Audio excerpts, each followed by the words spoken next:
I used to think my life moved to a steady, familiar rhythm. Not dull, just comfortably predictable. After 25 years of marriage, you settle into patterns. You learn each other's habits, moods, little quirks. For Sophia and me, it was the small things. Sharing coffee every morning, a quick call during lunch, dinner together every night, and a glass of wine after the evening news. Nothing extravagant, but it was ours. A quiet ritual built over decades. I thought it worked. Honestly, I did. With both kids off at college, the house felt different, quieter, sometimes eerily so, but we managed. We leaned on old jokes, familiar touches, and the same stories we'd told 100 times. I believed no one knew me better than she did. Maybe I took that for granted. Then came that Thursday evening. We were on the couch, the TV playing softly in the background, muted. Everything about it felt ordinary. She was holding the remote, staring at the screen, but her grip seemed tense. Then, out of nowhere, she turned to me and said, "Can I ask you something without you freaking out?" I chuckled, thinking it was one of her random, offbeat questions. That's how she usually started when something odd was on her mind. "Of course," I said, calm, curious, not the least bit worried. She hesitated, let out a nervous laugh. "Just hear me out, okay?" I nodded. Still didn't sense what was coming. She took a slow breath, her fingers tightening around the remote. Then, "What would you think about opening our marriage?" At first, I didn't even process it. I laughed, expecting her to crack a smile. But she didn't. Her face was serious, waiting. A strange chill crept up my spine. "Wait, what do you mean by that?" I asked. Sophia turned fully toward me, crossing her arms like she needed some sort of shield. "You know, something new. Like a hall pass. Or maybe something we try together. Nothing serious. Just explore a little." That word, explore wrapped around my chest like a tightening rope. "You're serious?" My voice cracked, but I tried to keep it even. "I'm not saying we have to do it," she added quickly. "Just talk about it." My heart was pounding. Where is this coming from? She looked away, jaw tightening. "We've been together a long time, Bruce. I love you, you know that. But maybe we've just gotten too used to each other." I felt my jaw lock. "You mean you're bored?" "That's not what I said," she shot back, defensive. But it didn't matter. The meaning hung in the space between us. "I just want to feel something different. Not with someone else instead of you. With you. Together." I couldn't meet her eyes. I stared at the muted television, colors flickering across the screen like meaningless static. That night, I lay in bed next to her, staring at the ceiling while her breathing stayed calm and steady, as if she hadn't just cracked our world open. Her words wouldn't stop echoing. Open our marriage. The phrase circled like a song you can't turn off, each repetition squeezing tighter. I gave it a few days, thinking she might bring it up again, laugh it off, call it a bad idea after too much wine. But she didn't. She acted like it never happened. Like she hadn't just tossed a grenade into our life and walked away. By Sunday, I couldn't hold it in. We were in the kitchen, loading the dishwasher. I shut the door a little too hard. She looked up. "You okay?" "No," I said flatly. She leaned on the counter, arms crossed, the pose I'd started to hate because it meant distance. "It's still bothering you?" "Of course it is." My voice snapped before I could stop it. "You asked me if we could sleep with other people, Sophia. That's not something you just drop and move on from." She exhaled slowly, bracing herself. "It was just an idea, Bruce. We don't have to make it a huge thing." "Not a huge thing." I stepped closer, voice rising. "You suggested bringing strangers into our marriage after 25 years. That's not a passing thought, Sophia. That's an earthquake." Her eyes narrowed. "You're being dramatic." "No," I said, forcing myself to stay controlled. "I'm being honest. You want me to watch you with someone else, or worse, pretend I'm into it? Is that what you're asking?" "That's not what I said," she replied, her tone sharp, colder now. "You said we could experience it together. What does that even mean?" She hesitated, gaze slipping away before she muttered, "People do this, Bruce. It's not the end of the world." For me, it is. We just stared at each other then. And for the first time in decades, the space between us felt like a canyon. The days after that were worse. I started noticing things. Her phone buzzing more often. New perfume. Extra effort with her appearance for a simple errand. Gym trips where she came home without breaking a sweat. And that smile, private, like she had a secret. I didn't want to snoop. God, I didn't. But one night she fell asleep on the couch, laptop open. The screensaver hadn't kicked in. I glanced down, and froze. Private forums. Anonymous profiles. Messages. Event invites. Words that hit me like a punch. Partner swaps. Group nights. Explicit messages. And then the one that made my stomach drop. "See you Saturday night. Can't wait to meet in person."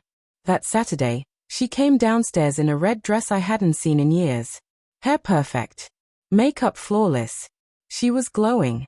"Big night?" I asked, my voice tight. She smiled, adjusting her earrings. "Yeah, actually. There's a party tonight. Something a little different." My chest burned. What kind of party?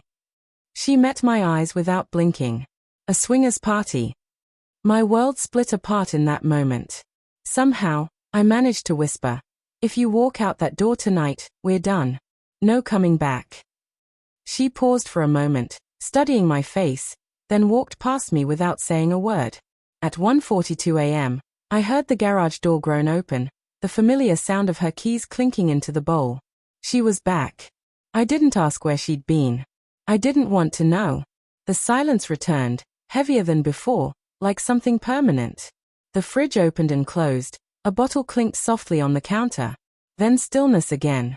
She passed through the living room like nothing had happened, like she'd just come from a late-night errand instead of whatever this was. "Still awake?" she asked, casual, almost light, as if the world hadn't shifted beneath my feet. I said nothing. She lingered, waiting for a response.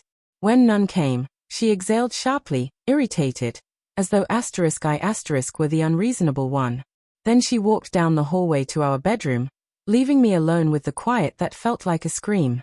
I sat motionless, my body numb, but my thoughts tearing through me like a storm. Sleep wasn't coming. Eventually, I reached for my phone, not for anything in particular, just something to occupy my hands. Out of habit, I opened the photo gallery.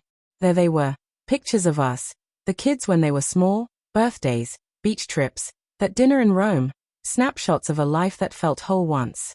Then I saw it, a video file. No name. Just a timestamp. 2 hours ago. My pulse spiked. The phone had synced to the cloud automatically. She'd forgotten it was still linked to mine. The thumbnail alone made my chest tighten. A dim hotel room bathed in red light. A wine bottle. And her arm, unmistakable with the bracelet I gave her on our 15th anniversary. I tapped play. Her face filled the screen, smiling, laughing, eyes alive in a way I hadn't seen in years. Her voice was soft, playful, a little drunk. Asterisk filmed this for me. Asterisk she told someone off camera. Asterisk I want to remember it. Asterisk. Then she stepped back, revealing more. 3 shirtless men circled her, touching her, their hands all over her like she was some kind of prize. She didn't pull away. She welcomed it. She kissed one. Then another. Whispered something to the third that made him grin and pull her closer. She looked radiant. Vibrant. And nothing about her said she had a husband waiting at home. I stopped the video before it could go further. I couldn't. The phone screen went black in my hand as I sat there, my chest a stone. This wasn't a slip, a single mistake. She hadn't just cheated, she had celebrated it. Filmed it. Smiled through it. And handed me the proof like it was some sweet memory to share. That wasn't an accident. That was intention. By morning, I came out of the guest room dry-eyed, hollow. I hadn't slept, just stared at the ceiling, that video looping in my mind. She was in the kitchen, humming as she poured coffee, like nothing was wrong. When she saw me, she smiled, slid a mug toward me. "Morning," she said lightly. "I thought we could take a drive later, Maybe grab lunch by the lake. I didn't answer. Just looked at her. Her smile faltered. What? She asked, voice softer now, uncertain. I sat down, set my phone on the table. Sit. She hesitated, then Saturday. For a second, I saw something flicker in her eyes. A realization. The cloud. The sync. The video. Too late. I opened the file. Played it full screen. Said nothing. She didn't speak while it played. Just sat there, color draining from her face, watching herself, laughing, undressing, being touched, being wanted by strangers. Giving herself away like none of this, none of us mattered. When it ended, I locked the phone and looked at her. I didn't know it would upload, she whispered. I don't care, I said flatly. You still went. You still did it. And you smiled while you did. Tears welled in her eyes as she reached for my hand. I pulled back. I made a mistake, she said, her voice cracking. I just wanted something different. I didn't mean to hurt you. No, I said, standing. You didn't make a mistake. You made a plan. She stood too, blocking my path, desperate. Please don't do this. We have a family, a life. You can't throw it away over one night. I looked past her. You threw it away when you walked out that door. I walked past her, my mind clearer than it had been in years. That night, I drove without a destination. Miles blurred beneath the tires, dark skies stretching above. My phone buzzed non-stop. Calls, texts, voicemails. Apologies. Please. Empty words. One stuck out. It didn't mean anything. But I had seen her smile. The way she touched them. It meant something. Something more than me. More than us. Around 3 a.m., I parked at the edge of the park where we used to take the kids. I stared at the streetlights swaying in the wind, then sent her one last message. There's nothing left to say. I'll file in the morning. Then I blocked her. And for the first time in a long time, I could breathe. The next day, I walked into my lawyer's office with a flash drive in hand. The video said everything I couldn't. I didn't want revenge. I just wanted peace. I cancelled the cards. Changed the locks. Packed her things and left them outside. When she came back and saw them, she didn't argue. Just gathered what she could and left. Months passed. The house grew quiet. Not empty, peaceful. One afternoon, I caught myself laughing. A real laugh. My neighbor Dean stopped me as I took out the trash. Hey, Bruce. I should have told you before. I used to see Sophia leaving a lot. Getting picked up by some guy in a black car. Same guy, a few times a week. I just nodded. You didn't do anything wrong. And in that moment, something in me settled. It wasn't just that night. She'd been gone for a long time. That hotel was just when she stopped pretending. That evening, I sat on the porch watching the sunset bleed across the sky. It used to be our porch, where we planned dreams. Now it was just me. And for the first time in forever, it didn't feel lonely.